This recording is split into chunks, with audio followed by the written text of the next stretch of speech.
Open the bonnet, identify where you would check the engine coolant level and tell me how you would check the engine has the correct level. Here is the coolant tank and the minimum maximum levels. If the coolant is below the minimum level, then more coolant will need to be added. To do this, I would unscrew the cap and pour in more coolant until the maximum mark is reached. Please note, you should always ensure the engine is cool before removing the cap. Open the bonnet, identify where the brake fluid reservoir is and tell me how you would check that you have a safe level of hydraulic brake fluid. I would release the clip, remove the cover.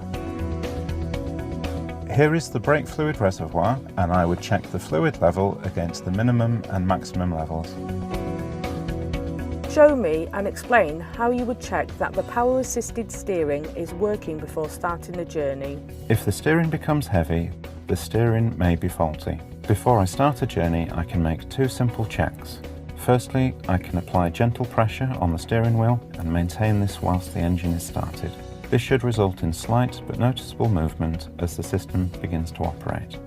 Secondly, I can turn the steering wheel after just moving off, and this would give an immediate indication if the power-assisted steering is working correctly or not. Open the bonnet, identify where you would check the engine oil level and tell me how you would check that the engine has enough oil. On this vehicle model, I would check the oil level using the onboard computer as it uses a virtual dipstick. Please note, the pupil will not be expected to operate the computer. To add engine oil, I would unscrew the cap. Open the bonnet, identify where the windscreen washer reservoir is and tell me how you would check the level. Here is the reservoir. I will lift off the cap and make a visual check of the level, as there are no external markings on the reservoir. Show me how you would check that the horn is working. I would press the horn and listen. Please note, you should only check the horn when you are off-road. Show me how you would check that the brake lights are working on this car. I would apply pressure to the brake pedal and make use of any reflections in the windows, doors, etc., or I may ask someone to assist me. Tell me how you would check that the brakes are working before starting a journey. As I move off, I will check the brakes. They should not feel spongy and the car should not pull to one side. Tell me how you would check that the headlights and tail lights are working. I would turn on the lights and the ignition if necessary.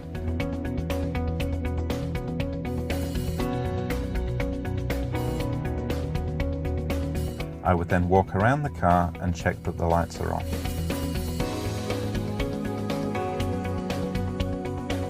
Show me how you would check that the direction indicators are working correctly. I would activate the indicators or hazard warning lights and walk around the car to see if all of the indicators work correctly.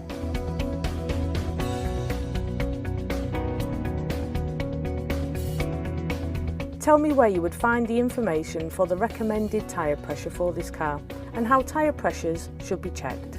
Usually the information will be found in the car's manufacturer manual. In the BMW, the recommended tyre pressure can be found on the driver's door pillar.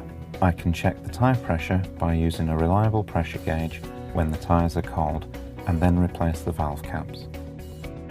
On this vehicle model, the tyre pressures can also be checked using the onboard computer. Show me how you would check the parking brake for excessive wear. I would apply the foot brake to control the car. I would then apply the parking brake. When it is fully applied, it should secure itself and not be at the end of its working travel. I will then release the foot brake and the car should not move. Tell me how you would check that your head restraint is correctly adjusted so it provides the best protection in the event of a crash. The head restraint should be adjusted so the rigid part of the restraint is at least as high as the eye or top of the ears and as close to the back of the head as is comfortable. However, some head restraints are not adjustable. Tell me how you would check that the tyres to show that they have sufficient tread depth and that their general condition is safe to use on the road. A safe tyre will have no cuts or bulges. The tread depth should be at least 1.6 mm across the central 3/4 of the breadth of the tyre and around the entire outer circumference. Show me how you would clean the windscreen using the windscreen washer and wipers. Here is how I would clean the windscreen.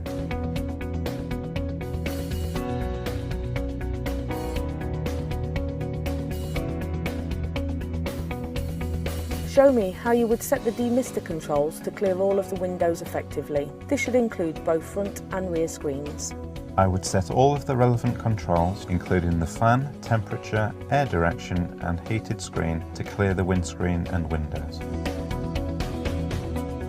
Tell me how you would know if there was a problem with your anti-lock braking system. The warning light should illuminate if there is a fault with the anti-lock braking system. Show me how you would switch your headlight from dip to main beam and explain how you would know the main beam is on whilst inside the car. I would operate the switch and check the main beam warning light is on.